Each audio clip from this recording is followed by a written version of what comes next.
C'est votre droit, avec l'Ordre des avocats du barreau de Lille. Maître Van Lint nous a rejoint sur ce plateau. Vous êtes avocate spécialiste en droit du travail, avocate au barreau de Lille, on précise, et vous venez nous parler aujourd'hui de la clause de non-concurrence dans un contrat de travail. Merci d'être avec nous sur ce plateau. Pour que l'on comprenne bien en quoi consiste exactement cette clause, est-ce que vous pouvez nous donner une définition la plus rapide, la plus succincte possible ? Oui, bonjour. La clause de non-concurrence, c'est une clause par laquelle les parties au contrat, donc l'employeur et le salarié, conviennent qu'à l'issue du contrat de travail, le salarié ne pourra pas exercer une activité concurrente.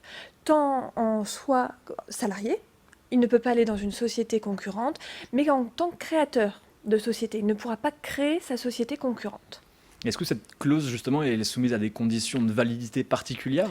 Effectivement, parce que, comme je viens de vous le définir, la clause de non-concurrence, c'est un frein à la liberté de travail. Je ne peux pas postuler partout. Mais c'est un frein aussi à la liberté d'entreprendre. Je ne peux pas créer ma société qui serait concurrente à mon précédent employeur. Donc, dans ces conditions, elle est strictement encadrée. Première condition, c'est qu'elle doit protéger les intérêts légitimes d'une société. Donc, toute personne dans une société n'a pas connaissance des informations stratégiques, commerciales, des secrets de fabrication. Donc, dès qu'ils n'en ont pas connaissance, on ne leur met pas de clause de non-concurrence, parce que là, on est vraiment sur des postes clés pour protéger ses intérêts.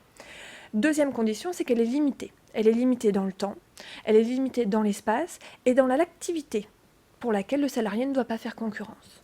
Et la troisième condition, qui est la plus récente parce qu'elle date que de 2002, c'est la contrepartie financière. Dans la mesure où la société va vous poser un frein à votre liberté de postuler, à votre liberté de création d'entreprise, elle vous rémunère et on vous dit que cette contrepartie financière ne doit pas être dérisoire. Donc on vient de voir le côté théorie de la chose, mais en pratique, concrètement, comment fonctionne cette clause de concurrence sur le terrain dans l'entreprise ? Alors, une clause de non-concurrence se met en marche. Son point de départ, c'est la rupture du contrat de travail. Et je dirais même, de manière plus précise, le départ effectif du salarié. Dès que le salarié quitte physiquement la société et n'en revient pas, la clause débute. Et elle débute de deux manières. Soit l'employeur décide, mois par mois, d'adresser au salarié sa contrepartie, de manière mensuelle, ou alors dès le départ du salarié, sous la forme d'un capital. Cette somme est considérée à la fois comme une indemnité, mais comme un salaire. Et donc, vous allez avoir, un salarié recevra, soit mois par mois, soit sous forme de capital, un bulletin de paie. Avec, sur la première ligne, le montant de la contrepartie.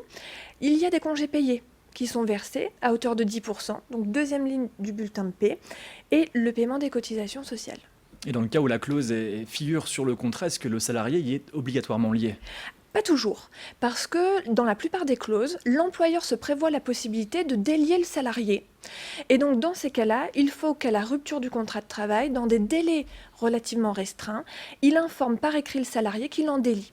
Ainsi, l'employeur n'a plus à payer la contrepartie financière et le salarié lui retrouve sa pleine liberté, soit de postuler dans des sociétés, n'importe lesquelles, soit de créer sa société, n'importe quelle activité. Maître Van Lint, merci beaucoup pour ces informations. J'espère que vous avez éclairé certains de nos téléspectateurs. On rappelle, vous êtes avocate au barreau de Lille, spécialiste en droit du travail, et vous nous avez parlé de la clause de non-concurrence. C'est la fin de cette édition. Merci à toutes et à tous de nous avoir suivis. Belle journée à tous. C'est votre droit, avec l'Ordre des avocats du barreau de Lille.